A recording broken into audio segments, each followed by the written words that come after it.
Victor Hugo. Nexi Columrat, devise ivoire. Toi que, dans nos cieux, un nuage, voiturait parmi les hivers, qu'en se crevant un orage, acheté de ses flancs ouverts. Aigle couvé par le tonnerre, fils des cieux, tu suspends ton air à quelque monde imaginaire, cherchant la gloire dans les airs, ouvrant ton aile qui murmure, de l'aquilon tu suis l'allure.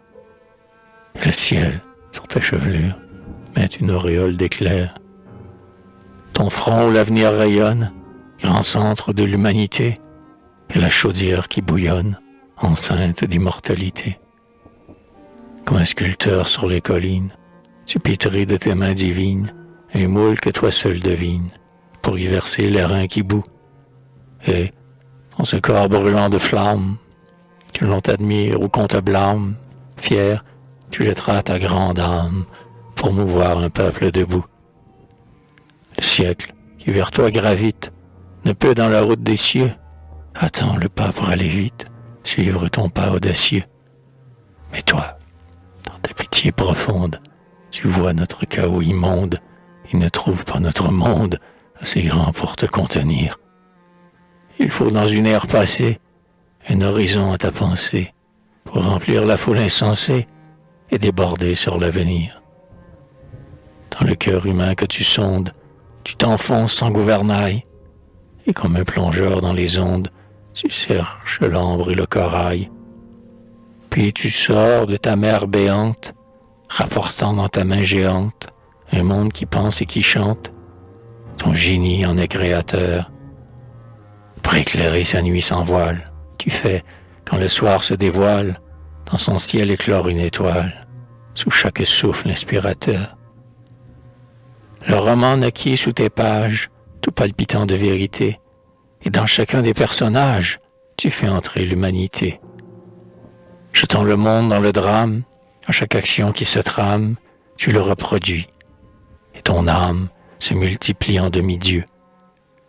Mais je t'aime encore mieux, prophète, de ce monde atteignant le fait, avec 2 rayons sur la tête et descendant du haut des cieux. Le ciel fait place à ta pensée, dans son essor impétueux, et d'en bas la foule offensée baigne tes pieds majestueux, levant leur tête moutonneuse, les flots d'une bouche écumeuse, mordent de ta base encore fumeuse. En tes mains prenant le fanal, géant, tu grandis dans l'orage, tu ris de l'autan qui t'outrage. Mais le flot s'abaisse et sa rage n'atteint plus que ton piédestal. Courage, Victor, les grands hommes luttent longtemps contre le sort, et traînent dans le moule où nous sommes, leur génie, en le crevant, sort. Tout grand événement s'enfante. Avant d'en sortir triomphante, au fond de la fournaise ardente, bout une réputation. Il a fallu 15 ans de plainte, de sueur et de guerre sainte, pour que toute l'Europe enceinte accouchât de Napoléon. Je te voudrais une colonne, d'où, regardant dans l'avenir, tu lèverais une couronne sur le peuple qui doit venir, pour que de ce fait sublime tu puisses, pencher vers l'abîme de Napoléon sur sa cime, voir en face la majesté, pour que, comparant vos victoires, pour qu'unissant vos 2 mémoires, la France vit toutes ses gloires aux 2 coins de notre cité. Mais il faut traverser la tombe avant d'en sortir immortel. Ce n'est que quand un héros tombe que le temps lui dresse un autel. Vivant, la tempête profonde pour lui trouble le ciel et l'onde.